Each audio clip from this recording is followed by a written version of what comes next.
A new bill from Republican Senator Marco Rubio aims to ban TikTok in the U.S. The legislation is an escalation of a recent move by red state governors to eliminate the app from state devices.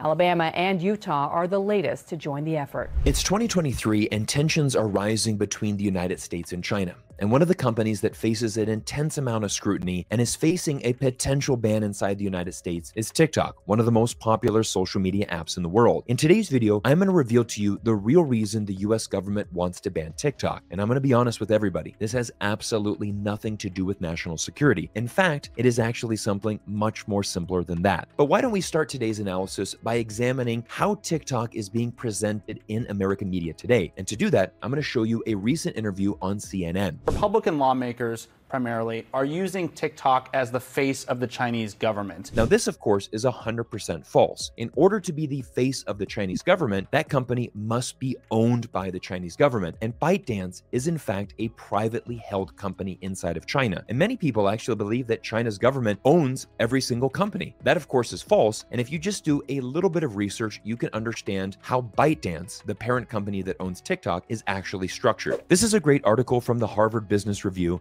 entitled How ByteDance Became the World's Most Valuable Startup. It was co-written by Ray Ma, who is an outstanding China tech insider, and inside this article they reveal how ByteDance became the world's most valuable privately held company. Again, this is the key insight here, is that it is a privately held company. It is operating inside of mainland China, but it is not owned by the Chinese government. But let's go back to that CNN article and see how Republican lawmakers are influencing American public opinion.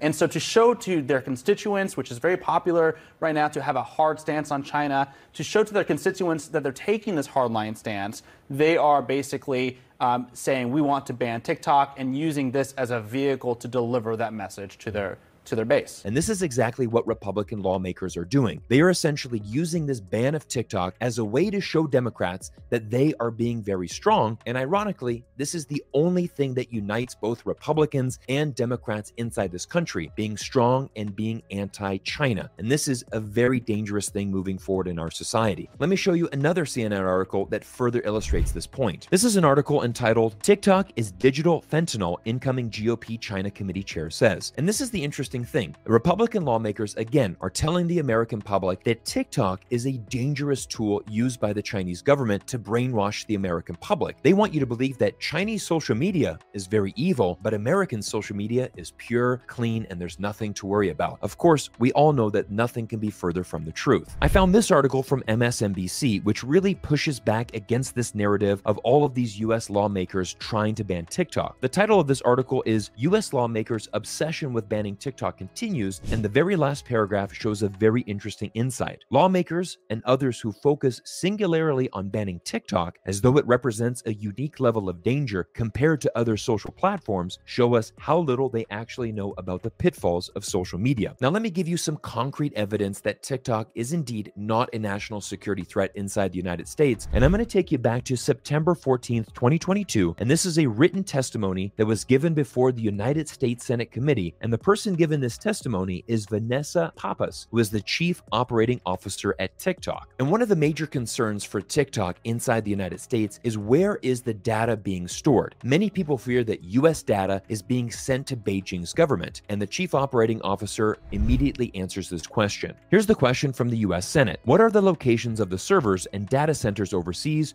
where TikTok transmits US user data? She responds, TikTok has long stored US user data in data centers in the United States and Singapore, as well as in cloud-based services offered by Amazon Web Services, the Google Cloud Platform, and Azure, which is owned by Microsoft. If we skip to the bottom paragraph, 100% of our US user traffic is now being routed to the Oracle Cloud infrastructure. This is clear and concrete evidence that US user data is not being sent to Beijing. In fact, all of the US user data is being stored in cloud services that are powered by some of America's biggest tech companies, Microsoft, Google, Amazon, Oracle, And indeed, they are stored in servers that are located in both the United States and Singapore. Again, none of this US user data is being transmitted to China, nor is it being located in China. But the US Senate committee wants to double down, and again, they want to ask the COO more questions about US security. Let's continue this analysis. If we look at question A, has TikTok ever disclosed any US user data to respond to government inquiries from the Chinese Communist Party? And this is what the response was. We have not been asked for such data from the CCP. We have not provided US data to the CCP, nor would we if asked. Let's remember, this is the chief operating officer who is testifying under oath inside the United States Senate. And the first thing she says is the Chinese government has never even asked for this US data. And I want people to really understand this. China's government is very busy right now. Do you honestly think that China's government is interested in tracking what teenage girls are doing inside of America, dancing and lip singing on this TikTok platform? Of course, the answer is no. China's government has no interest in that. And here's the insight. China's government has never asked for US data. Even if they did, this data is not located inside of China, and TikTok would not have to respond to China's government. There is a clear wall that is being formed here, but let's not stop there. Let me give you some further evidence to really illustrate that China's government does not have the power and control over TikTok. And I'm going to show you a recent interview from Michael Beckerman, who is the head of public policy for TikTok. Let's listen in. But I can tell you that for content moderation is done from the United States. We do not censor content on behalf of any government. You can just go on the app and look, and there's been plenty of content what do on you mean TikTok. that's not something you focus on? You work for a Chinese government company, and the Chinese are accused of concentration camps and ethnic genocide.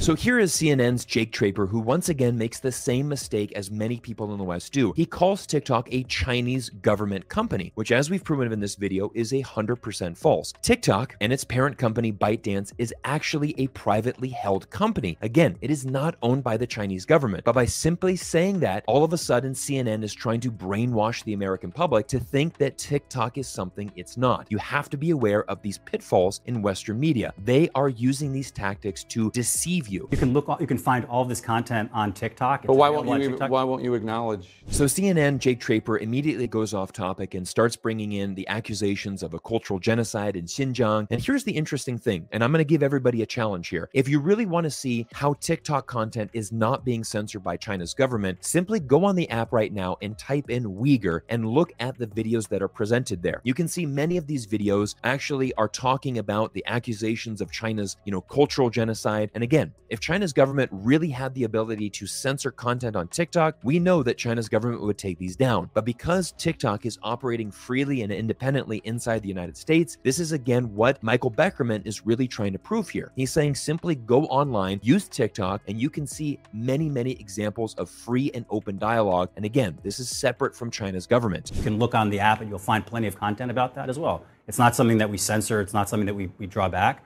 All of those decisions are made from the United States. But now it's time to reveal to everybody the real reason that the United States wants to ban TikTok, and basically it comes down to competition. Let me show you a fascinating graph that shows you how dominant Facebook has been around the world. In this graph from Visual Capitalist, we see Facebook's path to domination by 2020, mapping each country's most popular social network. And look at the reach of Facebook. It basically dominates every single continent around the world, except of course Asia, with the countries Russia and China having their own primary social network. And ultimately, this is what the United States government is very concerned about. They want to make sure that a US company has that domination around the world. And ultimately, at the end of the day, the US government cannot stand that a Chinese entrepreneur invented a product that is better than Facebook, better than Instagram, and has completely changed the future of social media. To further illustrate my point, take a look at this graph that shows the TikTok engagement. The average user uses TikTok a total of 25 hours per month compared to less than 8 hours a month for Instagram. TikTok is generating nearly 3 times the amount of usage that Instagram does. And this is a major concern for the United States. How is it possible that a Chinese entrepreneur created something better than Facebook? TikTok is dominating social media, and it is frustrating many US lawmakers, many of whom are shareholders in Facebook stock. And this ultimately is a big deal. But how did TikTok do this? Well, there was a study released a couple years ago that shows that TikTok is an ideal place for discovery, and and that the content is more authentic. For example, we know that Facebook right now is loaded with ads. It honestly is not a good user experience. And if you go on TikTok, people are connecting with their creators, they're finding more engaging content, and the algorithm that TikTok is delivering delivers better content. Ultimately, what we have to realize is that a Chinese entrepreneur built a better product than an American company did. That's ultimately what has happened here, and the United States wants to ban its biggest competitor. But as we come to the conclusion of today's video, I want everybody to understand that this potential ban has absolutely nothing to do with national security, and here's further proof. This is a recent article from Financial Times that says a lawmaker says the sale of TikTok to a US company could avoid an outright ban. And here again, it goes down to competition. TikTok is being presented as some evil company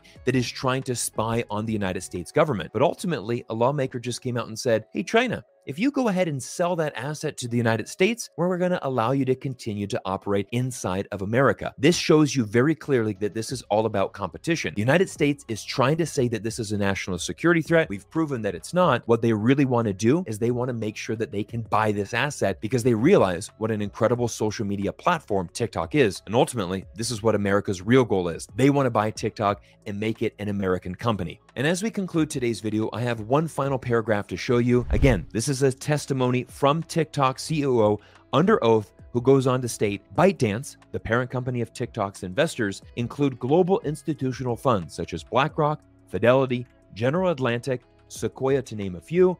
And today, over 60% of ByteDance is owned by Western investment firms, with the most of the rest of the company owned by the founders and employees. Once again, very clear evidence here. Republican lawmakers want you to believe that TikTok is some evil organization that is controlled by the Chinese government, when in fact, the vast majority of the company is in fact owned by Western institutional funds. And this is the biggest disconnect that I see. The United States and China continue to be intertwined. Our economies are intertwined. Our business interests are intertwined. The United States and China both need each other. And this is the ironic thing. Some of America's biggest investment funds are actually profiting from TikTok and are making a tremendous amount of money from TikTok. But again, we see Republican lawmakers wanting to stay strong and wanting to present China as the enemy, using the ban of TikTok as a facade to deceive the American public. Everybody, I want to thank you so much for making it to this point in the video. And if you haven't already, make sure you hit that subscribe button. 2023 is going to be a very important year for China-US relations. China is officially reopening its border in just a few days. I'm very optimistic for the future because what we need is we need more dialogue, more constructive insights into China. And that's exactly what we're going to be doing on this channel. Everyone, my name is Cyrus Jansen. Thank you for spending time with me here on YouTube, and I look forward to seeing you all in next week's video.